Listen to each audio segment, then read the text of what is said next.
આજરોજ the Radiant international સ્કૂલમાં વિદ્યાર્થીઓ આગ લાગવા જેવી આકસ્મિક સંજોગોમાં બચાવ કામગીરી કેવી રીતે કરવી તેમજ અગ્નિશામક સાધનોનો કઈ રીતે ઉપયોગમાં લેવા તે બાબતે શાળાના આચાર્યશ્રી, કેમ્પસ ડિરેક્ટર અને ટ્રસ્ટીગણ દ્વારા ધોરણ 1 થી 12 ના તમામ વિદ્યાર્થીઓ માટે આકસ્મિક ફાયર મોક ડ્રીલનું આયોજન કરવામાં આવ્યું હતું। અડાજણ અને જહાંગીરાબાદ ફાયર સ્ટેશનના હેડની સાથે પોલીસ અને મેડિકલ ટીમને ઇમરજન્સી નંબર પર કોલ કરી બોલાવવામાં આવ્યા હતા। તેમણે તેમના કાર્યને અનુરૂપ બચાવ કામગીરીની મોક ડ્રીલ કરી હતી અને અંતમાં ફાયરના સાધનોની પ્રેક્ટિકલ માહિતી આપી વિદ્યાર્થી, શિક્ષકો અને શાળા પરિવારને માહિતગાર કર્યા હતા। શાળાના મેનેજિંગ ડિરેક્ટર શ્રી કિશનભાઈ માંગુકિયાએ આવી સાહસિક પ્રવૃત્તિ વિદ્યાર્થીમાં ઉતરે એવા ઉદ્દેશ્યથી આ મોક ડ્રીલ શાળાના કેમ્પસ ડાયરેક્ટર અને આચાર્ય સાથે ચર્ચા કર્યા બાદ આકસ્મિક રીતે યોજી હતી, જેની કોઈ વિદ્યાર્થીને કે શિક્ષકને જાણ ન હતી અને તેમાં સફળતા મળી હતી। શાળાની આ પ્રવૃત્તિથી તમામ વાલીગણ ખૂબ જ ખુશ થયા અને શાળાના કાર્યને પ્રશંસનીય ગણાવ્યું હતું। મારું નામ Ashish Vaghani, campus director the Radiant International School. Sir, આજે જે મોક ડ્રીલ રાખવામાં આવેલી હતી એનો મુખ્ય ઉદ્દેશ્ય શું હતો? આજકાલના ઝડપી યુગમાં જે આકસ્મિક ઘટનાઓ બની રહી છે એવી ઘટના ના બને અને બાળક એ બાબતે અવેર થાય અને વ્યવસ્થિત રીતે, સુરક્ષિત રીતે સંસ્થામાંથી અથવા કોઈ પણ જગ્યાએથી બહાર નીકળી શકે એ માટે માહિતગાર કરવા માટે હતો। કઈ બાબતો ઉપર ખાસ કરીને આજે મોક ડ્રીલમાં ધ્યાન આપવામાં આવેલું હતું? ખાસ કરીને મોક ડ્રીલમાં બાળકો દાદરમાંથી જ્યારે ઉતરે એ સમયે સેફટી રીતે ઉતરી શકે, લિફ્ટનો ઉપયોગ ના કરે અને ઉપરના જે પણ ફ્લોર્સ હોય એ ફ્લોરમાં કોઈ પણ બાળક કોઈ પણ જગ્યાએ મિસ ના થઈ ગયું અથવા કોઈ વોશરૂમમાં રહી ના ગયું હોય એ બાબતનું સૌથી વધારે ધ્યાન રાખવામાં આવ્યું હતું। આજે જે મોક ડ્રીલ હતી એ મોક ડ્રીલમાં કયા ધોરણના બાળકોએ ભાગ લીધો હતો?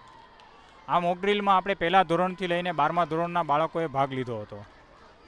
ભવિષ્યમાં આ બાળકો સાથે આવી કોઈ ઘટના નહીં બને, આપણે સ્કૂલ તરફથી એવા કયા પ્રિકોશન્સ અહીંયા કરી લીધા છે?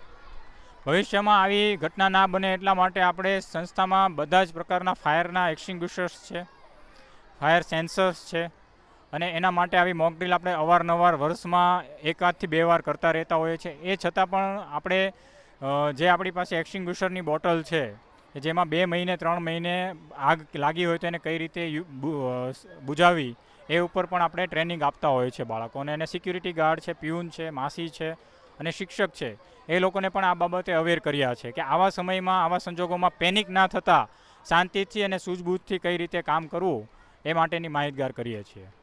શાળાના કેમ્પસ ડિરેક્ટર તરીકે આપ વાલીઓને તથા શહેરીજનોને શું સંદેશ પાઠવશો? શાળાના કેમ્પસ ડિરેક્ટર તરીકે વાલીઓને અને સુરત શહેરના શહેરીજનોને મારું ખાસ એવું કહેવાનું કે આપણા ઘરમાં અથવા આપણા બિઝનેસ ઓફિસોમાં અથવા આપણે કોઈ પણ કન્સ્ટ્રક્શન સાઇટ ચલાવતા હોઈએ તો ત્યાં ફાયર એક્સટિંગ્વિશર એટલે ફાયરના એવા સામાનો રાખો કે જેથી ઝડપથી આપણે એને બુઝાવી શકીએ અને બધાની જાનને આપણે સુરક્ષિત રાખી શકીએ। મારું નામ ડૉક્ટર વિરલ નાણાવટી છે। હું the Radiant International School, Ugat Canal Road, Jahangirabad ખાતે પ્રિન્સિપલ તરીકે કાર્યરત છું। સરકારશ્રીના પરિપત્ર મુજબ અને વધુમાં શાળાની અંદર અમારા દ્વારા ડિઝાસ્ટર મેનેજમેન્ટ તેમજ ફાયર સેફ્ટી 2016ના રૂલ્સ પ્રમાણે અમે દર વખતે મોક ડ્રીલ કરતા જ હોઈએ છીએ। થોડા દિવસો પહેલાં જે કંઈ બનાવો બન્યા, આગના બનાવો અને સ્કૂલ સત્ર જ્યારે અત્યારના શૈક્ષણિક સત્ર નવું શરૂ થઈ રહ્યું છે ત્યારે આ સત્રની અંદર સ્ટાર્ટિંગમાં જ બાળકો સેફટી વિશે અવેરનેસ મેળવે, પોતે પોતાના જીવના જોખમને બચાવે, પોતાનો જીવ કેવી રીતે જોખમમાં મૂક્યા વગર બહાર નીકળે એના માટે અમે રાંદેર, જહાંગીરાબાદ અને અડાજણ ફાયર સ્ટેશન વિભાગને મદદ માંગી અને એમની સાથે મોક ડ્રીલનું આયોજન કર્યું હતું।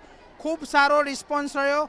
17 જ મિનિટની અંદર શાળાના 4000 વિદ્યાર્થીઓ ખુલ્લા મેદાનની અંદર કોઈ પણ કેઝ્યુટી વગર બહાર નીકળી ગયા હતા અને એમને પણ આ બાબતને સહારનીય જણાવ્યું છે કે ભાઈ વિદ્યાર્થીઓ ખુદ જાણે છે કે આવી બાબતો હોય ત્યારે કેવી રીતે બહાર નીકળવું જોઈએ અને આ 4000 વિદ્યાર્થીઓએ નવી પરીક્ષણ સાથેની પદ્ધતિઓ જે જોઈ કે નવી પદ્ધતિમાં કઈ રીતે બહાર નીકળવું જોઈએ, આગ કેવી રીતે ઓલવવી જોઈએ, કેટલા ઇન્સ્ટ્રુમેન્ટ હોવા જોઈએ, કઈ કેઝ્યુટીમાં કઈ ઇમરજન્સી સર્વિસનો ઉપયોગ કરવો જોઈએ એ માહિતી મેળવીને મોક ડ્રીલ સફળપૂર્વક પૂર્ણ કર્યું હતું।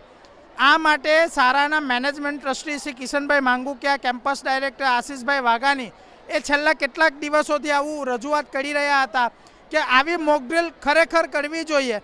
વિદ્યાર્થીને ચોપડીનું જ્ઞાન સાથે સાથે વ્યવહારિક જ્ઞાન હશે તો એ લાઈફમાં પોતાના જીવનને સફળ બનાવી શકશે.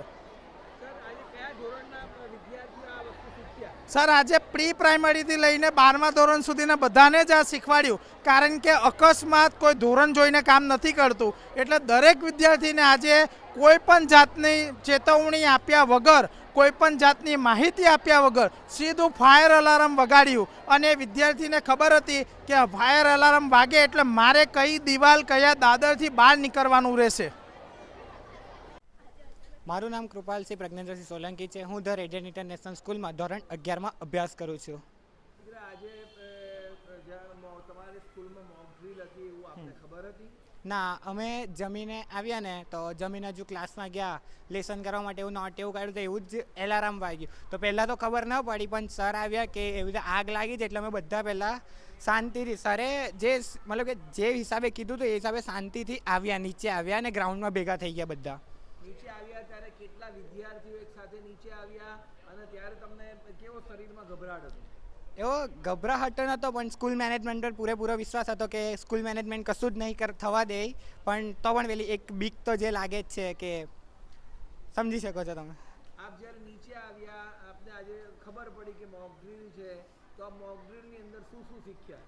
સર, મોક ડ્રીલ અમને ઘણું બધું શીખવા મળ્યું છે. જેમ કે આજે ખબર પડી કે ફાયર એક્સટિંગ્યુશર પણ 2 પ્રકારના હોય છે. આની પહેલાં અમને નહોતી ખબર. બરાબર, તો શાળા મેનેજમેન્ટ દ્વારા આ ઘણો સારો પ્રયત્ન હતો બાળકોને શીખવવા માટેનો. ઘણું બધું જાણવા મળ્યું છે. શું શીખ્યા? તમારી સાથે જે વિદ્યાર્થીઓ હતા એને તમે શું સમજાવું તે વિશે પણ કહો. અમારી સાથે જે વિદ્યાર્થીઓ હતા તથા અમે લોકો એવું શીખ્યા કે સૌથી પહેલાં તો કોઈપણ જગ્યા હોય શાંત રહેવાનું, કોઈપણ જાતનો હલ્લો નહીં મચાવવાનો, ખોટી અફવાઓ નહીં ઉડાડવાની. પછી તમે શું કરી શકો છો, તમારે શું કરવું જોઈએ એ બધું પણ શીખવાડવામાં આવ્યું છે. ત્યારે અહીંયા ફાયર ઓફિસરો આગને બુઝાવવાનો પ્રયત્ન કરતા હતા ત્યારે તમને ગભરાટ હતી અથવા એની અંદર આપ શું શીખ્યા અને આપે પ્રેક્ટિકલ કરવાનું હોય તો આપ શું કરશો? ફાયર ઓફિસરો જ્યારે આગને ઓલવતા હતા ત્યારે એ જોઈને એક જુસ્સો ચડે કે હા, કે અમારે પણ આ શીખવા જેવી બાબત છે કે કોઈક વખત ઇમરજન્સીમાં કામ લાગે. એટલે અમે એ પૂરેપૂરો શીખવાનો પ્રયત્ન કરીએ છીએ. તથા એ લોકોને જોઈને એક અલગ જ જુસ્સો આવે છે કે આટલા ભયમાં પણ એ લોકો કેટલી શાંતિથી કામ કરે છે અને એમાં પાર પણ થાય છે.